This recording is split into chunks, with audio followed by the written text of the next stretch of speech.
Look in the mirror, you better than that. He not the one, don't settle for that. He do not love you, he telling you that. It's just a dream, he selling you that. Thank you for coming to a Letter to the Reader podcast. On this podcast, we are dedicated to healing the Hmong community through hard conversations and sharing our stories so that we can encourage growth for the future generations. Okay, today I have with me Sonnie Yang. Sonnie is an ultimate gamer. He is a volleyball enthusiast. He is a wonderful father to three beautiful children. Today we're going to be talking about same last name marriage, or in other words, taboo. All right. Thanks for joining us, Sonnie. Yeah, thanks for having me.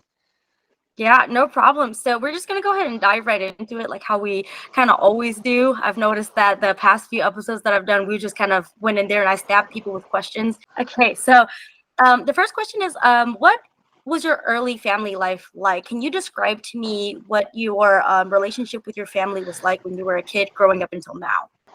Um, you know, I've always thought it was really good. I've always felt like it was really even on both sides for my mom and my dad.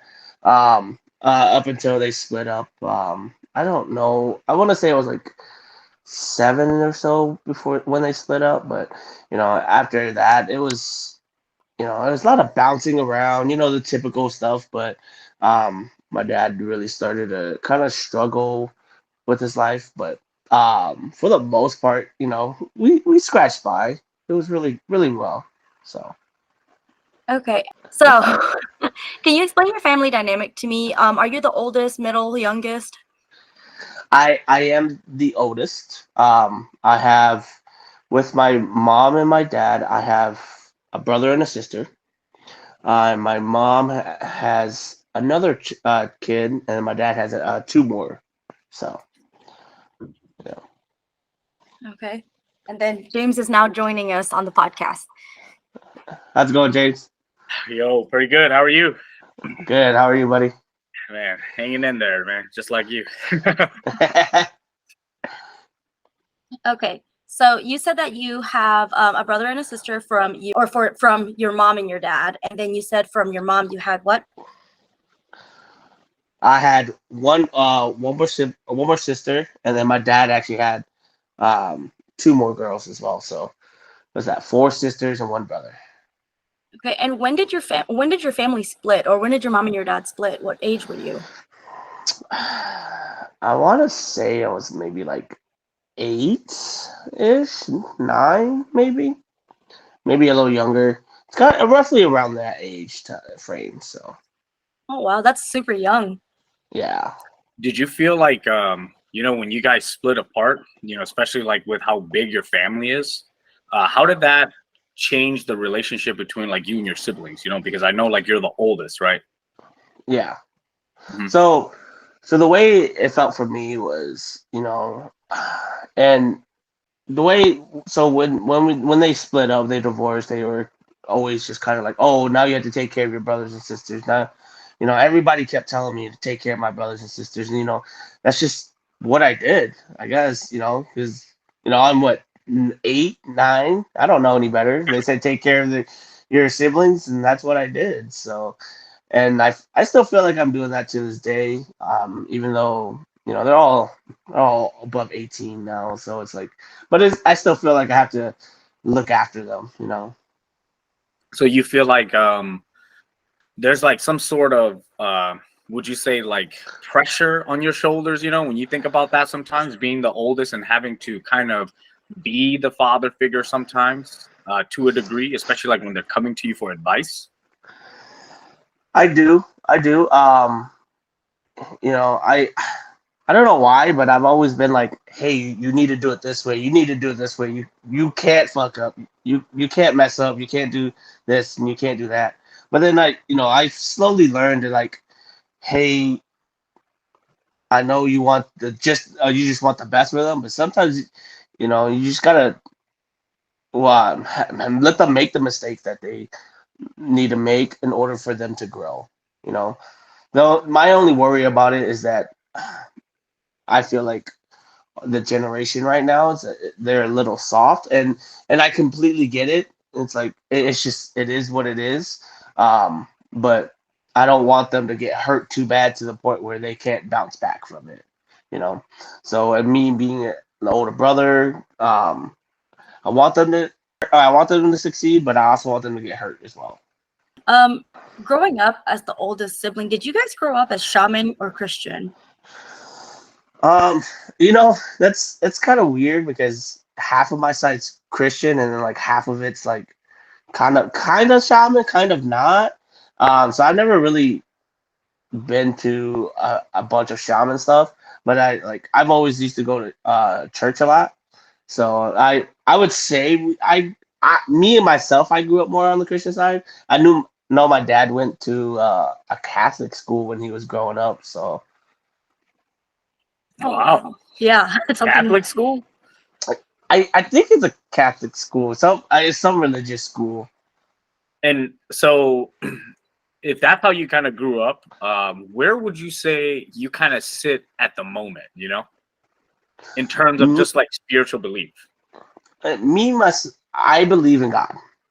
I may not go to church, and then I guess I'm guilty of saying like I don't like preach the word of God, but but within myself I feel like I'm a Christian.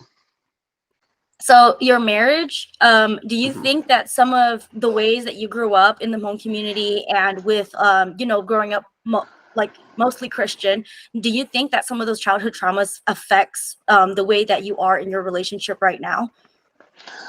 Um, no, I don't think so. I know like I don't think my taboo has anything that affects me towards my Christian towards my Christian side, and I think it's more of a cultural thing when it comes to taboo. Yeah, I mean, in the Bible, they do a lot of incest, anyways. It's always like brother sister type stuff, anyways. So I think like if you really want to like Yeah, let's say take it there, it would be more on like the traditional side. I think of Hmong people. Not I wouldn't even consider it like a religious thing, because at yeah, the end of the yeah, day, like you said, like if you want to look at it on the Christian side, same last name or same clan or even brothers and sisters to a degree don't even matter. yeah. Um, so So speaking, since we're now into the taboo topic, which we were like slowly working our way towards there, but let's go ahead and plunge in. How? So you and your wife are same last name marriage. Yep. How did you guys meet? It's a funny story. I was actually a store manager at the mall. And so my now sister-in-law was actually a store manager at a different store, and she just moved into town, and I knew some of the workers that used to work there that she took the store over for, and they were like, "Hey, there's this Hmong girl there, that just became my boss. You want to come say hi?" And I was like, "You know what? Some new Hmong people. Let me just stop over there and just say hi. Let me introduce myself, just so that because they probably don't know anybody coming into a small town." So I went over there, introduced myself. So I really got to know my wife's sister first, and then a couple days later, and then she introduced me to my wife now, and I was like, "Oh, hey," we kind of just started talking from there. Okay, but did you go into the relationship knowing that she was same last name as you? Yes, I did know. I did know. But it kind of, I guess the way it worked for us, it was very different. It was, we didn't really, we weren't talking, but we weren't not talking at the same time. And Uh-huh. kind of things just happened one after another, and we kind of just say, "Hey, let's just be together. Let's just do it. Let's just start dating." So we started dating. So the fact that, let's say hypothetically, before you guys started dating, you were already aware that there's a possibility that if you two end up pushing this relationship forward, that there might be some backlash, right? Oh yeah, oh yeah. I knew it. Um, I knew it ahead of time. But you know, I you there's a saying. You you got to live with your consequences of your actions, and I did. So, but I knew what I was getting into. I didn't know how far of a degree my consequences, or I wouldn't even say it's consequences because I have a beautiful wife and family, but the consequences of what other people think. I didn't know how far that would go, but yeah, Yeah. it is what So it is. so hypothetically, you two started talking a little bit. How long did it take? I guess let's just say like give it a time period before you had to tell everybody. Well, um, I had to tell everybody when she got pregnant, but I I was young and dumb, so I don't regret any of it. What I regret was not manning up and telling people sooner. I was very scared of telling people because I was scared of what people would how they would look at me, and I was 20-year-old kid. I didn't know what to do with my life, and I was just scared. So, but if looking back to it now, I would have said it in a heartbeat. So, Mhm. No And then to regrets. win you some brownie points later, what drew you to her? her big booty. she's actually got a big butt for a Hmong girl. Okay, that was unexpected, but I could take that. Yeah, that's fair. Yeah. So I mean, at the end of the day, I know like obviously you don't regret it, but the thought of being alone, you know what I mean? Like feeling like you don't have anybody that is gonna back you up because of the stigma that Hmong people kind of put on you, like that this is what's wrong. And let's say hypothetically you went ahead and did that plunge when you were a little bit younger, and now you have to face the consequences, right? And outside of it just being, let's say, same last name, I mean, at the end of the day, who doesn't make mistakes like that? You know what I mean? Where Exactly. and you often just think like, if they were really your family, wouldn't they just like accept that this is what's happened? Because at the end of the day, you can't do nothing about it, right? Yeah, exactly. So if you're gonna man up or hypothetically take this step, knowing that you and this woman that you are physically attracted to eventually ended up having a baby, for me, I would just think like as a Hmong person, that thought will be eating at me. You know what I mean? Knowing that now my father and my uncles and them, and even maybe my siblings, you know what I mean? Like, how are they gonna suffer from maybe this? Because maybe you and me don't really care so much about same last name marriage, but other Yeah. people do, especially the people that we love. And I just find that kind of like a bummer sometimes, you know what I mean? Yeah, and I get it. I always tell. I guess for me, when other people try to judge me on it, I just be like, hey, just because my kids are more Hmong ya than you don't have to complain, man. Yeah, right. Ain't that the truth? Okay, Yeah. so let's go into when you found out that she was pregnant. So you did say that the reason why you guys got married was because you guys did make a baby. How did you find out that she was pregnant? So, I worked a closing shift at the job at the mall, and they were like, hey, let's go out to eat, and I was like, yeah, let's go out to eat, and we had Buffalo Wild Wings, and it was like a really bad snowstorm too. It was like, I think we had like 8 to 9 inches that day. And, me driving in my small little Civic. But we went to eat, and then we came back, and the crazy thing is I was smoking in the car, and she was sitting right next to me, and she knew already. So and then I get, and I'm smoking, and I'm like just taking my time trying to get home.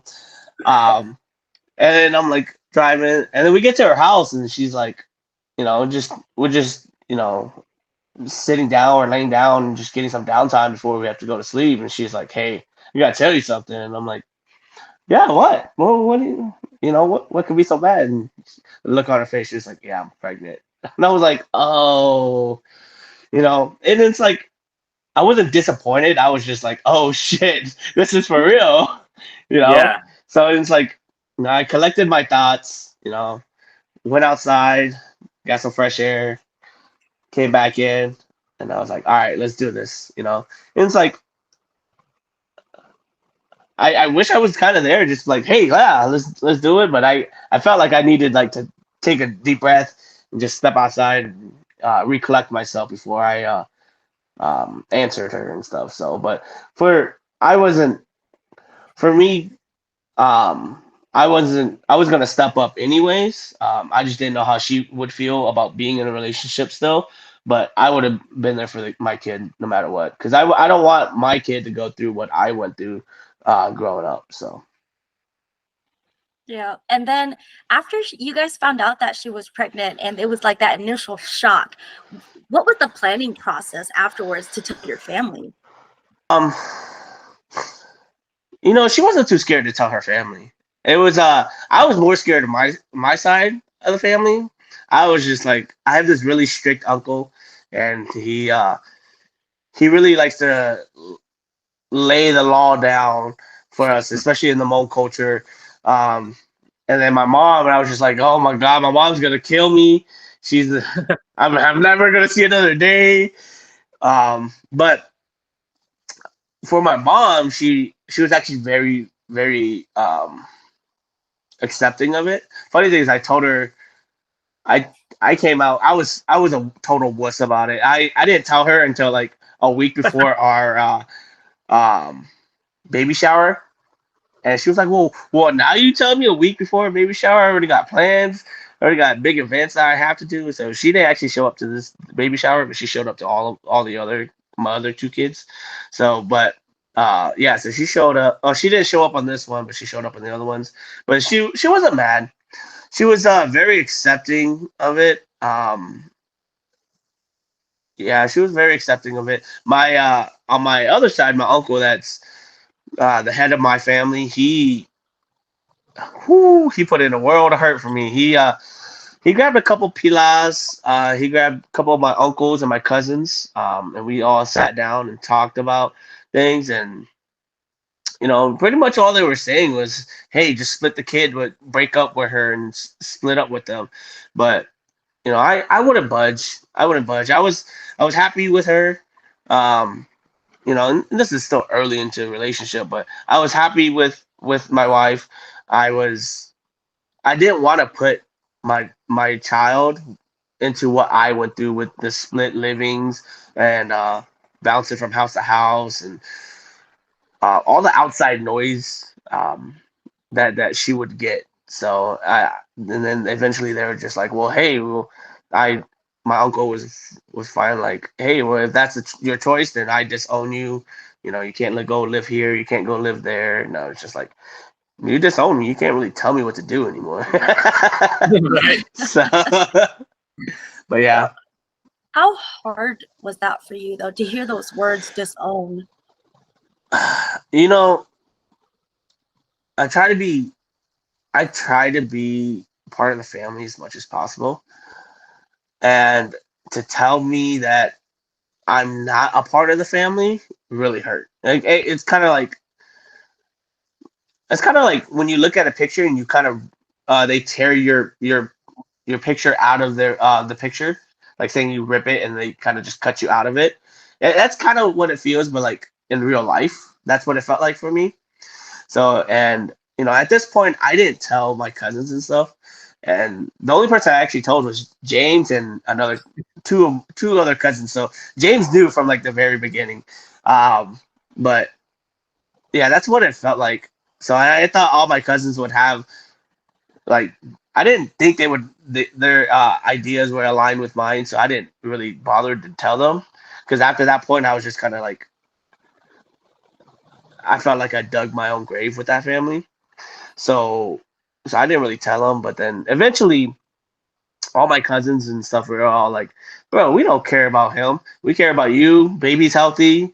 You're happy. That's all we care about. So now it's just like, dude, you guys are the best. So from this day on, it's like, they need anything, I'm there. So Man, that's awesome. Because You would think again that the older generation, would choose to love you and your baby over the reputation, because at the end of the day, that's all it really is, right? It's like, Exactly. oh, you're going to go out there into the world and you're going to make us look bad by marrying someone with the same last name who's not even your first cousin, not even your Yeah. second cousin. You know what I Nope. mean? And at the same time, it like because he's like the higher figure, you don't know if some of your family members are going to take his side and kind of like think, oh, this is what's going to happen. We're going to have to shut Sonnie out. You know what I mean? And then at the same time, you have some people who are maybe a little bit more caring for the person and not the culture or the reputation, And I guess in some ways, you discover who your true family is or the people that truly care for you versus the people that are just there for what they would call like wine and dine, right? You know what I mean? Only there with you when you can add value to their life, right? Exactly. Yep. It's only when it benefits them that they actually accept you. So. All right. So looking back now as an adult and you're on your own, you're doing your own thing. Looking back now to the young man that you were and the situation that you were in, right? What advice do you have for other people who are going through that right now? Mine would be you control your own destiny. Don't let anybody choose your answers. Always bestow wisdom onto others. But always take account for what elders have to say, but you don't have to listen to them. So. All right. That's awesome. That's really good piece of advice. And I hope that this letter reaches whoever needs to hear it right now. And then I guess backtracking just a little bit. So we're at the beginning of you and your wife's relationship. That first night that you guys were like married, what did that feel like? What were the thoughts going through your mind? And, did you find that some of the things that your family said to you impacted that? So here's the thing. I technically we're not married, but we plan on getting married. But I've always called her my wife from the moment that my family disowned me, because without her I have no family, and with her being my wife, we are a family.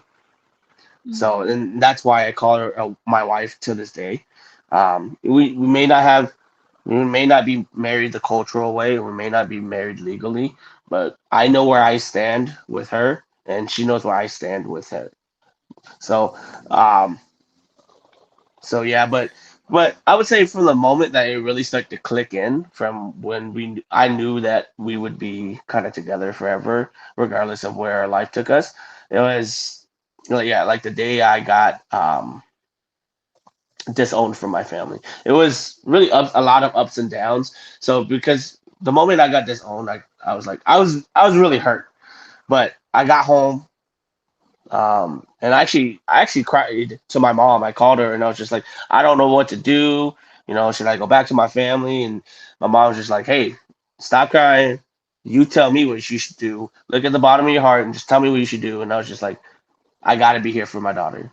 I have to be here, because if I'm not going to be there, then I don't want somebody else to be there for her. So I chose my wife and daughter. So from that moment on, I really felt like I was like, all right, this is where it goes. We're just getting up from here. So. Right. So then, kind of like accepting your wife and then knowing that your baby is going to come out, to the moment that you saw your baby, I'm pretty sure like some of those feelings just strengthen, right? Maybe it was Oh lonely, yeah. that first night when y'all are laying down and you guys are like, man, is this really happening? Is all this really going on? And then the moment, I bet you had everything just changed, right? It gave you a little bit more, I guess, strength, and I guess your ability to kind of just move forward, knowing that some people may love you and some people may not, right? Yeah, all of that just really strengthened everything for me. It really it it kind of felt like it was them helping me lift the world, because that's what it felt like at the time. And I felt like I was kind of on my own, but the moment I had my daughter in my arms and my wife in my arms, I just felt like I could do anything. I could do anything that I put my mind to. Yes. Awesome. And then how do you feel like marrying the same last name affected you in terms of new friendships and new relationships? You know, and I tell my kids this too. You can't make everybody like you. So, I normally don't bring it up right away, until like I'm like, all right, this guy's pretty cool, So when, I have a group of friends now that, I've been friends with them for a couple months, and then I told them about it, and they don't mind. They don't mind at all. They're actually surprised that I didn't come out sooner. But to the people that I have told and they dislike that, you can't make everybody happy. I'm not here to um I'm not here to benefit you or any way. Um, so if you don't want me as a friend, then I guess we can't be friends. It has nothing to do with me. It's really all on them. So it I don't get hurt about it. Have you had people who are like, oh, okay, your same last name, that's cool, but I'm not going to hang out with you anymore? Have you had that? Uh they nobody's ever said it to my face. They probably said it, behind my back, and then um kind of just disappeared from the background. So, but it's like, but I don't really care. It is what it is. If that's worth losing a friendship over, then that friendship wasn't worth it the whole time. And from this experience that you've been through, like from your being young into now, do you feel that you've learned some important life lessons? And if so, what were they, or what are they? Um, yeah. One is what you put into this world, you get out of. Um, but also, always treat everybody kindly. Um, learned a lesson from working when I was working at the mall. It was kill people with kindness. People are gonna like it. People are gonna hate it. But you can't do anything about it except for how you react to it. So. Okay, that's awesome. All right, so all the people out there listening to this right now, very wise man that we're talking to. Um, good words of wisdom here. What's your view on how the Hmong community treats same last name marriage?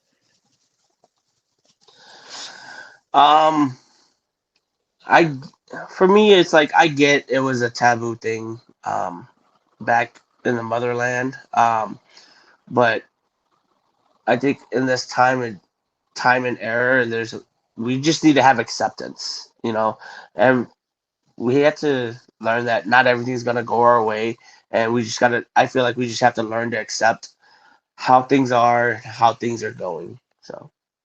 All right. So with that said, like with this whole situation, right? Like that you now experience, that you now kind of have to live with the rest of your life, and to a degree it kind of navigates you, and it kind of gives you like this little uh ping, I guess, in the back of your head when you meet people now, you know what I mean, to see if people are going to accept you or not. Do you feel like because all of this went on with your life that it caused like a little separation between you and possibly practicing the Hmong culture? Like I know we still play sports here and there, but do you ever think, just like whenever you hear about Hmong events or something like that, that you almost don't even feel welcome anymore, or like some sort of shame, you know what I mean, when you go and support these things? Do you feel anything like that at all? I guess when I go to events like that doesn't revolve my uncles, family wise. I think if it's like a family event where my uncles and that don't accept it, when I go to those events, then I feel kind of like, you know, I feel far apart from them, to where they're kind of like, hey, you kind of really don't belong here. But when I go to those things, I don't go there for them. You know, if it's like a birthday or like a get together or something like that, I don't go there for them. And if they want to kick me out, then they can kick me out. But until then, I'm not gonna fight them over being there, and I'm not gonna fight them for staying there. So but for the Hmong events, like Hooplies and all that other stuff that aren't kind of family related, I don't feel affected about it. If it's a really good friend or something that a friend wants me to go to with them, I'll go to it. It doesn't bother me. Considering everything that happened, was there a time like going through all that that you went to like mental health issues, like you really struggled with yourself mentally? And can you explain what that time of your life was like? Yeah, I don't you know I don't want to self-diagnose myself, but I feel like I had a little bit of kind of depression, but in my head I felt like I didn't have the luxury of it at this moment because I was trying to make sure that my wife and my kid was well off, and when we weren't struggling before I could even think about having that. And I think that's what really kept me going for a long time. That kind of steered me away from more of a mental health issue. And I wouldn't recommend it. I would recommend getting help, but it did work for me for a while. So Yeah, I mean, just to kind of piggyback off of what you're saying too, I know like during that time, me personally, I was also going through a lot too. So it was kind of nice, you know what I mean, during the time that you needed people to be on your side and to kind of support you, that I also needed something similar, So it was almost kind of Yep. nice that you and me, we were able to struggle till the point where we didn't need each other anymore. You know what I mean? Yep. Yep. And as funny as that sounds, you know what I mean? Again, those times that we struggle together, kind of experiencing all these things is like some of the best times of my life too, Oh yeah. Oh It yeah. reminds me that I need to continue to push forward, because during the time I didn't have my wife and my kids to kind of really hold it for me together, And like for you, one of the things that I love about you too is like, again, that network that you have with your family, like no matter what, no matter what kind of relationship, no matter what adjective you want to put in front of the brother or the sister, that didn't matter to you, and you kind of just took it upon yourself that you're going to take care of all these people. And it's just amazing to kind of see where you are at now, kind of where you're going forward to. And that really inspired me, like what I told B all the time. If anything, I saw how you struggled when you were going through your life and the kind of person that you want to be. And to a degree, when me and her got together, that was something that inspired me, as a dad, like this is what Sonnie was going through, like how can I also give up, even though I'm starting so much later than you were, So Yeah.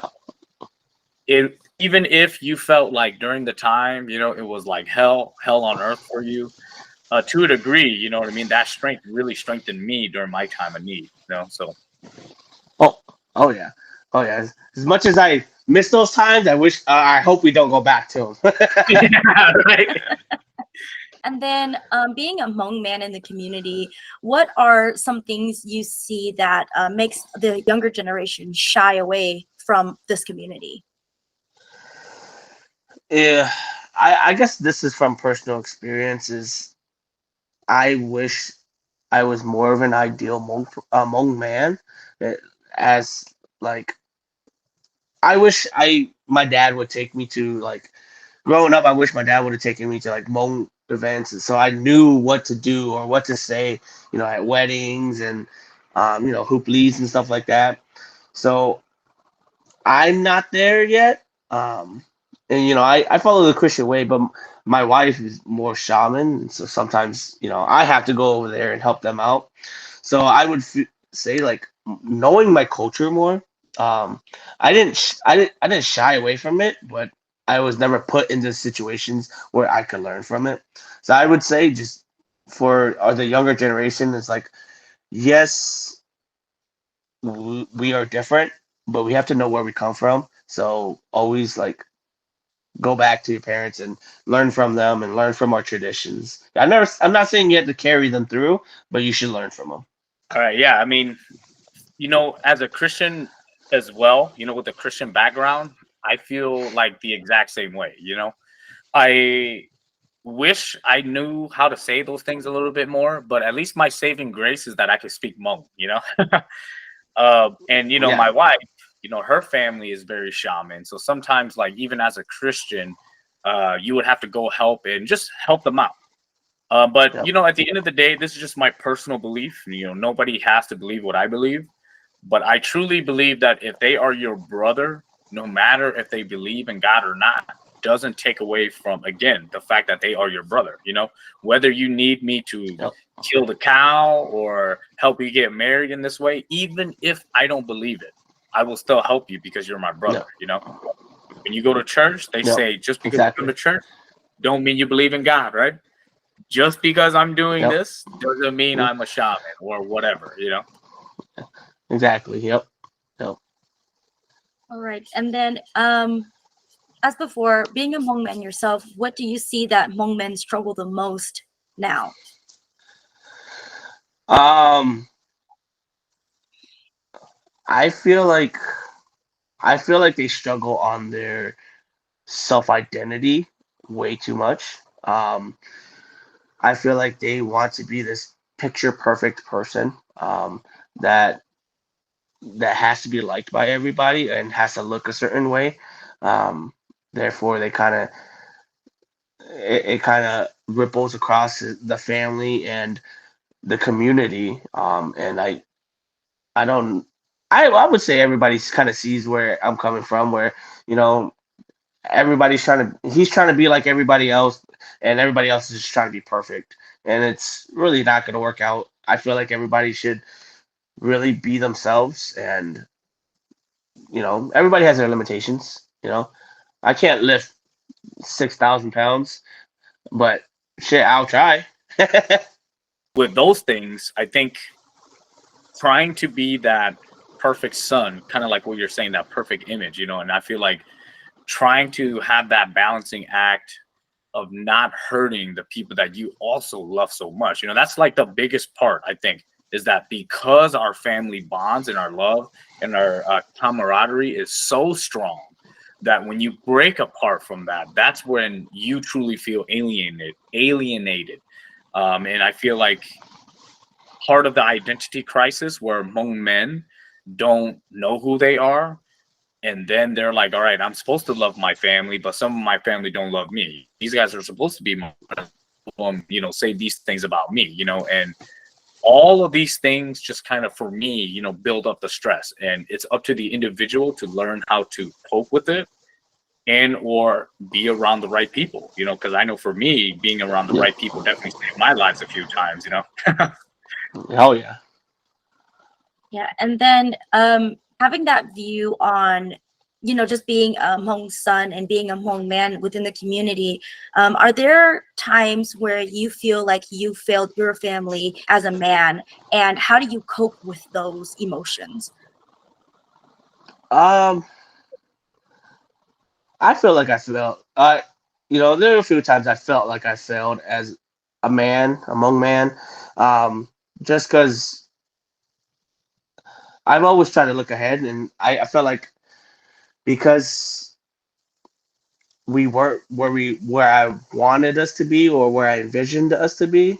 I think that's what really hits me hard. I like to think big for some reason, and I always like think it's gonna happen like in the snap of a finger, and it's always my wife always leveling me down, like, hey, we got to take it one step at a time. So I think that's where um my big fault is that I want this. I have this vision, and let's get it happening right now. But then it doesn't happen right now, and then that's where I start to get disappointed, and I start to feel like I'm a disappointment. But um, I have a great wife that kind of levels me and says, "Hey, this is not going to happen overnight, so don't feel like you didn't try. We're still trying, and we're getting there. We're making the right steps." So. a lot of it is just like your own standard, you know, like we are our worst Yeah. enemy, Oh yeah. right? This is the Oh yeah. standard of where I think I need to be, and when you can't reach it, you just feel terrible, you know, as a, again, a Hmong man, as a Exactly. brother, Yep. as a husband, you know, as a person that does your own job, you know. Yeah, do you feel like Hmong men nowadays are set up for success? And if not, if so, in what ways? And if not, in what ways? Um, I would say no. The Hmong men are not set up for success.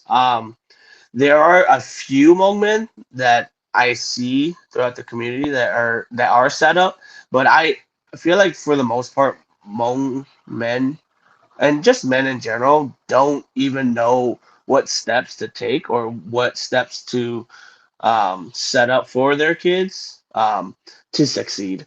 So I feel like knowledge on how to get yourself and your loved ones or setting someone else up for success. Once we know how to do that, I feel like we would be in a better place. Now, you as a father yourself, since I understand, listening to your story about you growing up and everything, you weren't set up for the best possible outcome for your life. How are you making changes to your children's life? Um, I guess I would say it was like all the changes that I'm making that I didn't get was like,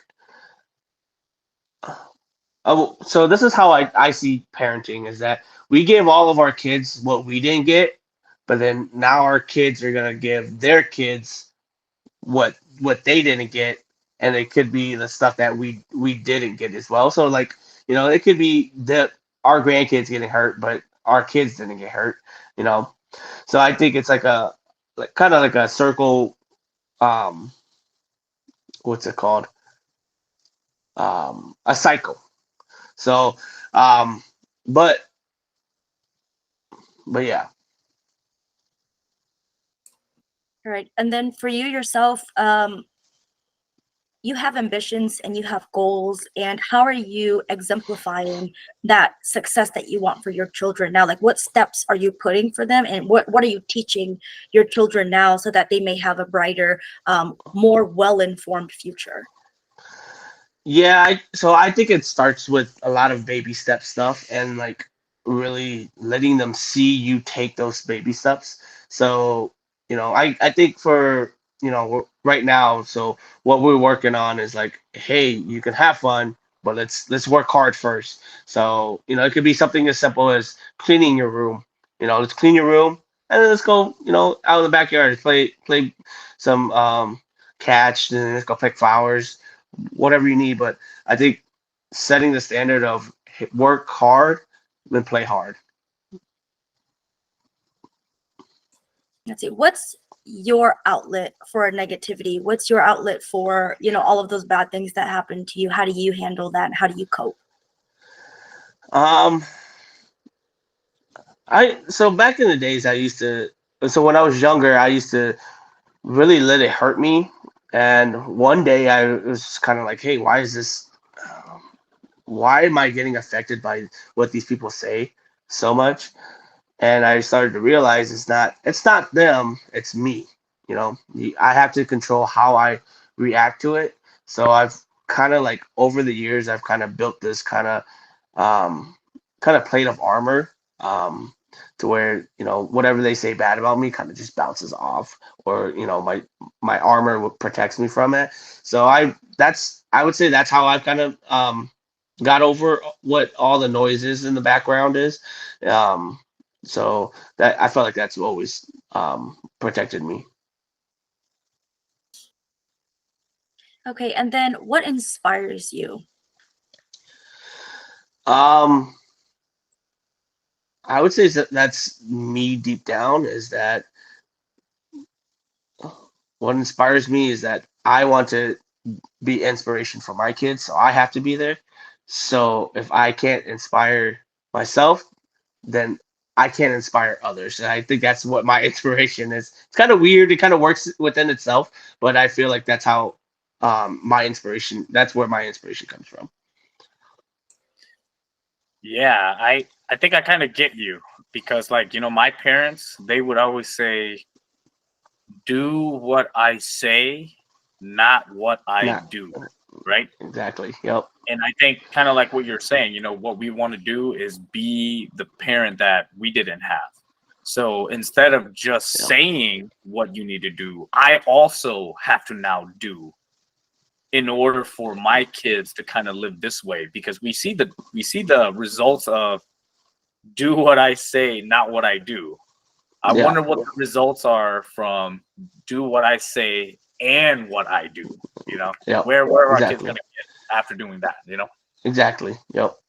How long have you and your wife been together now? Oh, so this year would be 9 years. 9 years. So we would be together for 9 years. Homie had to remember a date. I did. He I was did. like, I was like thinking about it. oh, And I'm like, boy. Con nhà tôi mới chua bánh gì.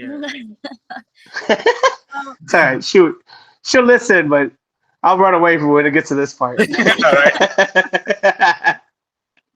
All right, so as a couple, being same last name, what were some of the biggest hurdles that you guys had to overcome to be as strong as you are now?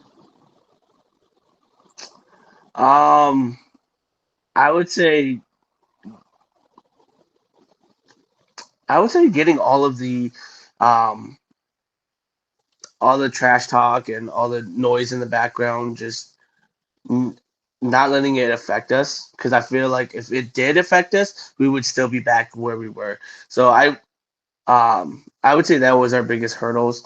Um, and then my wife has always been good as a mother, but me being, a first time father, or, I'm just like, I don't know how to do this stuff. I knew how to change diapers.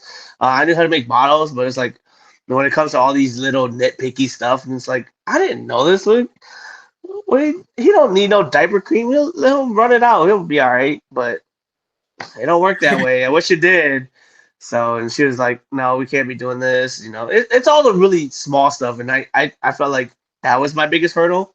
So, but now that, well, I still have one really young one, but my oldest is getting up there. I feel like this is the time where they start to become more active and start to really go out more and experience the world more. So I would say that's my next biggest hurdle is like, how far do I let them go out, and is this a safe place, and can I let them go out here? So Right. And do you feel confident, knowing that you have sons and daughters, do you feel confident that the kind of man you're exemplifying for them now through you will be the kind of man that you want them to be with? um no. And if I would say there's a very rare amount of men that want their son to be with, or their son to be a man like them, or a daughter to date a man like them. I feel like they always want better than what they are, and that's what I want for my kids. If it's a man that they're dating, I want them to be better than me. um and that doesn't just mean money.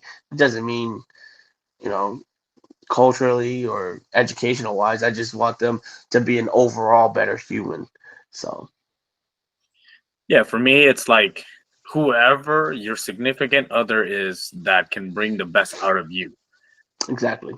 And sometimes that might not be somebody that we like. Maybe we just don't get along with certain people, but that doesn't mean that, you know, our kids aren't going to get along with them, correct? Exactly. Yep. Do you have any messages to the world that you want them to know about you or from you? um yeah. Don't judge somebody too hardly. You don't know what they're going through, and you know people say, that guy's shit, but maybe shit's all you have. you know so, and love each other. I don't think this world has enough love. I think everybody's too judgmental nowadays, and just just let things be. It is what it is. If you can change it, change it. If you can't, then sometimes you just have to let it be. So I mean, even Jesus said that, right? Let the man without sin be the one to throw the rock. And since every man exactly. that lives on this world is a sinner, nobody should be throwing a rock, because at the end of the day, you always Exactly. got to look back at yourself, Right. Yep. And then if you could be remembered for 3 things, what would they be? How great of a father I am and will be. That I never gave up, and I'm here forever. Thank you so much, Sonnie, for joining us on A Letter to the Reader podcast. Before we go, do you have any social media handles that people can follow you, see what you're up to, or even your gamer tag if people want to watch you stream your gaming?